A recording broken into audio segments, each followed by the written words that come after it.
तीसरा पाद संबंध। पहले दो पदों में सर्वंत्यारयामी परब्रह्म परमेश्वर के व्यापक रूप का भलीभांति प्रतिपादन किया गया। अब उस परमेश्वर को सबका आधार बताते हुए तीसरा पाद आरंभ करते हैं। उपनिषदों में जिसको स्वर्ग और पृथ्वी आदि का आधार बताया है वह परब्रह्म परमात्मा ही है, क्योंकि वह उस परमात्मा के बोधक आत्मा शब्द का प्रयोग है। मुंडक उपनिषद में कहा गया है कि जिसमें स्वर्ग पृथ्वी और जिस उसके बीच का आकाश तथा समस्त प्राणियों के सहित मन गूंथा हुआ है, उसी एक सबके आत्मरूप परमेश्वर को जानो, दूसरी सब बातों को सर्वदा छोड़ दो। यही अमृत का सेतु है। इस मंत्र में जिस एक आत्मा को उपयुक्त ऊंचे से ऊंचे स्वर्ग और नीचे पृथ्वी आदि सभी जगत का आधार बताया है वह परब्रह्म परमेश्वर ही है, जीवात्मा या प्रकृति नहीं, क्योंकि इसमें परब्रह्म बोधक आत्मा शब्द का प्रयोग है। संबंध। उपयुक्त बात की सिद्धि के लिए दूसरा हेतु देते हैं। उस सर्वाधार परमात्मा को मुक्त पुरुषों के लिए प्राप्य बतलाया गया है, इसलिए वह जीवात्मा नहीं हो सकता। व्याख्या।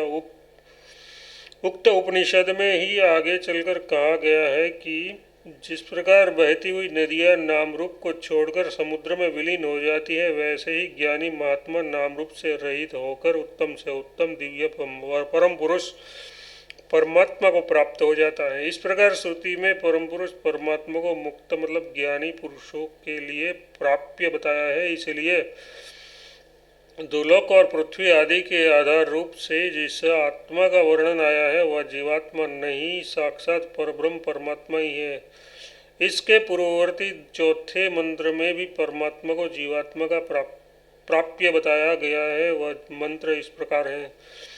प्रणव तो धनुष है और जीवात्मा बाण के सदस्य ब्रह्म को उसका लक्ष्य कहते हैं। प्रमाद रहित सतत सावधान मनुष्य के द्वारा वह लक्ष्य विंधा जाने योग्य है, इसलिए साधक को उचित है कि उस लक्ष्य को वेद कर प्राण की ही भांति उसमें तन्मय हो जाए, सब बंधनों से मुक्त हो, सदा परमेश्वर के चिंतन में ही तत्पर रहकर तन्मय हो जाए।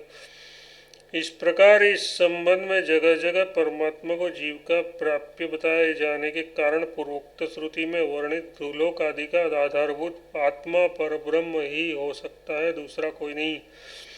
संबंध ये। अब यहाँ यह शंका होती है कि पृथ्वी आदि संपूर्ण भूत प्रपंच जड़ प्रकृति का कार्य है, कार्य का आधार कारण ही होता है, अतः प्रधान जड़ प्रकृति को ही सबका आधार माना जाए तो क्या आपत्ति है। इस पर कहते हैं अनुमान कल्पित प्रधान धूलोक और पृथ्वी आदि का आधार नहीं हो सकता, क्योंकि उसका प्रतिपादक कोई शब्द इस प्रकरण में नहीं है। व्याख्या। इस प्रकरण में ऐसा कोई शब्द नहीं प्रयुक्त हुआ है जो जड़ प्रकृति को स्वर्ग और पृथ्वी आदि का आधार बताया हो, अतः उसे उसका इनका आधार नहीं माना जा सकता। वह जगत का कारण नहीं है, वह ये बात तो पहले ही सिद्ध हो चुकी है, अतः उसे कारण बताकर इसका आधार मानने की तो कोई संभावना ही नहीं है। संबंध। प्रकृति का वाचक शब्द उस प्रकरण में नहीं है, वह ये तो ठीक है, परंतु जीवात्मा का वाचक आत्मा शब्द तो वहाँ है ही, अतः उसी को धूलोक आदि का आधार माना जाए तो क्या आपत्ति है। इस पर कहते हैं प्राणधारी जीवात्मा भी धूलोक आदि का आधार नहीं हो सकता, क्योंकि उसका वाचक शब्द भी इस प्रकरण में नहीं है। जैसे प्रकृति का वाचक शब्द इस प्रकरण में नहीं है, वैसे ही जीवात्मा का बोधक शब्द भी नहीं प्रयुक्त हुआ है। आत्मा शब्द अन्यत्र जीवात्मा के अर्थ में प्रयुक्त होने पर भी इस प्रकरण में वह जीवात्मा का वाचक नहीं है, क्योंकि इसके लिए आनंद रूप और अमृत विशेषण दिए गए हैं जो कि परब्रह्म परमात्मा के ही अनुरूप है। इसीलिए प्राणधारी जीवात्मा भी धूलोक आदि का आधार नहीं माना जा सकता। संबंध। उपयुक्त अभिप्राय की सिद्धि के लिए दूसरा कारण देते हैं।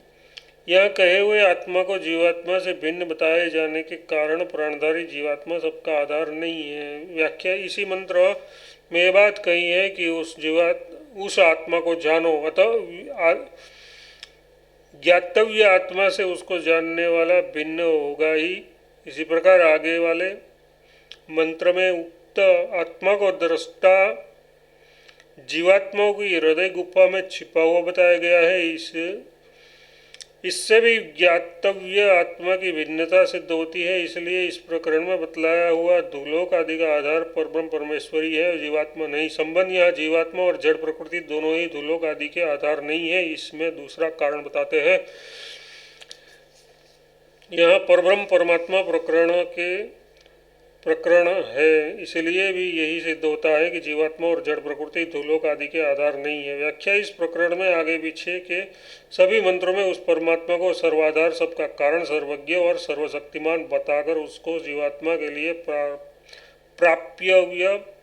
प्राप्तव्य ब्रह्म कहा है। इसलिए यही सिद्ध होता है कि जीवात्मा और परमात्मा एक दूसरे से भिन्न है तथा वहाँ यहाँ बताया हुआ स्वर्ग और पृथ्वी आदि का आधार वह परब्रह्म ही है, जीव या जड़ प्रकृति नहीं। संबंध इसके सिवा एक की शरीर में साक्षी रूप से स्थिति है और दूसरे के द्वारा सुख दुख विषय का भोग बताया गया है। इसलिए भी जीवात्मा और परमात्मा भेद सिद्ध होता है।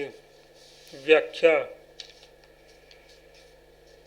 मार्कंड में श्वेतास्वर में कहा है, एक साथ रहते हुए परस्पर सांख्य भाव रखने वाले दो पक्षी जीवात्मा और परमात्मा एक ही शरीर रूप वृक्ष का आश्रय लेकर रहते हैं। उन दोनों में से एक जीवात्मा तो उस वृक्ष के कर्मफल स्वरूप सुख दुख का स्वाद लेकर आसक्ति पूर्वक उपभोग करता है, किंतु दूसरा परमात्मा न खाता हुआ केवल देखता रहता है। इस वर्णन में जीवात्मा को कर्मफल का भोक्ता तथा परमात्मा को केवल साक्षी रूप से स्थिर रहने वाला बताया गया है।